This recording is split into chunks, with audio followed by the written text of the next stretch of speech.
my dear students, welcome in your English grammar class. Here in this English grammar class, my dear kids, we are going to cover chapter number 7 of your English grammar book. So first of all, the name of the chapter is chapter 7, A, and the. So kids, here we will cover and here we will see about A, and the को हम कैसे use करते हैं, कैसे words के साथ में हम A and the लगाते हैं, वोवेल्स क्या है, कॉन्सोनेंट्स क्या है, कैसे वोवेल्स कॉन्सोनेंट्स को हम लिखा करते हैं, सारी की सारी चीजें देखते हैं. Look and learn. क्या लिखा है देखिए. One sunny day Mia and her little brother Sam went to explore around their house. वो लोग गए अपने हाउस के अराउंड एक्सप्लोर करने. ठीक है. As they walked, Mia pointed out, this is a table. उसने क्या कहा, ध्यान दीजिए जो हाईलाइटेड वर्ड है, this is a table. उसने ऑफकोर्स उसके आसपास जितनी चीजें थी वो सारी चीजें ऑब्जर्व करेगी और उसने कहा this is a table and the Sam noticed this is a tree. Sam ने कहा ये देखो ये तो ट्री है. Inside, Mia showed a whirring fan and said, "This is a fan." And the Sam saw a clay pot on the table, declaring, "This is a pot." वो सब चीजों को देख रही थी और यहाँ पे देखिए a pot, a tree, a house. यहाँ पे वर्ड्स के साथ जो भी नाउन है उसके साथ मैंने यहाँ पे लगाया गया a and the का आप देख रहे हो. So वो इस तरीके से कहती है. Then Mia found an ink pot. उसके बाद उसको दिखता है एक ink pot on a table and explain this is an ink pot.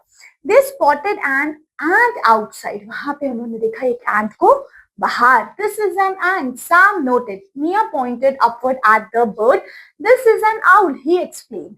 Then after that, Mia picked up a marker. This is the marker which I used yesterday. वही marker है जो मैंने कल यूज किया था. And Sam opened an umbrella. This is the umbrella which I brought it. ये वही umbrella है जो मैंने brought किया था. Looking at a tiny bug, Mia thought this is an insect, and finally Sam checked this wrist and this is a watch. So यहाँ पे देखा वर्ड्स के साथ में हमने ये चीज यूज की, किसी में and है ना. So ये कैसे यूज किया जा रहा है आइए देखते हैं.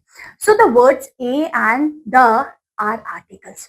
So ये सारे आपको articles मिलते हैं. They are used before a noun. A and an are used before singular countable noun. So a और an को लगाएंगे हम और यूज करेंगे सबसे पहले consonants के साथ और singular countable noun के साथ. A is used before a word starting with consonant sound. Of course sound consonant sound होगी तो हम a यूज करेंगे. An is used before a word starting with a vowel sound. और अगर vowel sound होगी तो हम an लिखेंगे. The is used refer to a specific or particular noun. जब हमें किसी के बारे में particularly बताना है कि वही umbrella जो मैंने कल यूज किया था, ये वही पेन है जो मैं कल यूज करके गई थी और कल खरीद के लाई थी. So a and are indefinite while the is definite article. Definitely yes, जब हम specific चीज के बारे में बात कर रहे हैं तो उसमें हम जब दा लगा रहे हैं तो दा मेरे लिए क्या हो जाएगा, कौन सा, बिल्कुल सही, specific और definite article हो जाएगा. Now look and learn. A and an plus noun कैसे लगाया गया देखिए. आ लगा रही हूं मैं consonant के साथ, just like a book, a lion, a cat, a pen, a king. Great. an लगा रही हूं बेटा मैं जब sound vowel की दे रहा है, ठीक है. An apple, an octopus, an egg, an ant, an igloo, an umbrella. यहां तक क्लियर हुई चीजें. A and indefinite articles. Singular countable nouns we used with A and N. ठीक है. So just like this, अब लिखा है circle the correct article to be used for the following. जैसे first लिखा है, ये क्या आएगा, A या an dog, a dog. Great. Apple के साथ an apple. Next fish के साथ a fish. Igloo के साथ an igloo. Zebra के साथ a zebra. Next kite के साथ a kite. Egg के साथ an egg. Lion के साथ a lion. Great.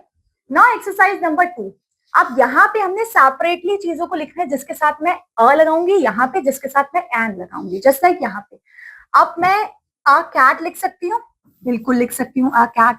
और बताएंगे अ बॉय लिख सकती हूँ, बिल्कुल लिख सकती हूँ. जस्ट लाइक एन के केसेस में अब क्या लिख सकती हूँ, एन एग लिख सकती हूँ, बिल्कुल लिख सकती हूँ. We can use an with that. Also, we can use an umbrella, an apple, an umbrella, like all these words. So here you have to distribute the words according to their sound. Okay, consonant and vowel. Now the next exercise is speaking skill. Look and say. For example, this is a fish, a hat, a pen, a butterfly, a zebra. And here I can use an apple, an egg, an igloo, an octopus, an umbrella. Next exercise also. What is this? This is a goat. Next question is there. What is this? This is a pot. Here also, what is this? This is a lion. I am using a here. Now the next one. What is this? This is an ice cream. I am writing here. Why I am writing? Just because of the sound. What's that? It's a tortoise. Yes or no? So I can use a here. Okay. Next here, what is this? This is an ink pot. So I am writing an here. Great. So इस तरीके से आपने यहाँ पे fill कर देना है. Next is listening skills में here also आपके लिए बहुत सारी चीजें लिखी गई है. Just like जिसमें हम a और an को fill कर रहे हैं. जैसे a kite, a boy, a can, a doctor, a fox, a hat, a jug, a lighter, a man, a pig. And कैसे? An anchor, an arc, an apricot, an alloy pot, an armchair. समझ रहे हो ना? अब देखो आपको कितनी चीजें समझ में आई. जितने क्वेश्चंस आप करोगे उतनी चीजें आपको ज्यादा अच्छे से क्लियर होगी. जैसे देखिए आम लिखा है, तो क्या आएगा? An. Old car, a old car. Alarm clock. A boy, a cat, a donkey. Great. Like this you have to fill it out.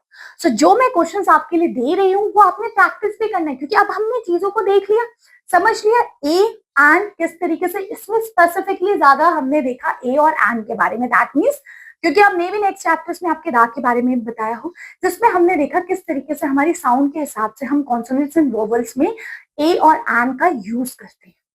Noun से पहले कैसे यूज किया जा रहा है इनका. ग्रेट. अब नेक्स्ट चीज है वोकैबुलरी इन यूज में. Read the puzzles and find any 10 words which are found in bathroom. से बाथरूम में आपको टाल मिल जाएगा, सोप मिल जाएगा, ठीक है, और क्या बॉक्स भी मिल जाएंगे. सोप बॉक्स भी है, देखो यहाँ पे सोप बॉक्स लिख दिया, ठीक है. और आपको क्या मिल जाएगा? टूथ ब्रश मिल जाएगा, ठीक है. ऐसे कोई भी वर्ड जो आपको वॉशरूम में यूज करते हो आप, बकेट्स वगैरह है ना, मग वगैरह, ठीक है. सो यहाँ पे आपने इनको सर्कल कर देना. And this chapter is over now. Hope so the chapter is clear to you. Great. So let's meet again in the next class with the next chapter of your book. Till then, bye bye.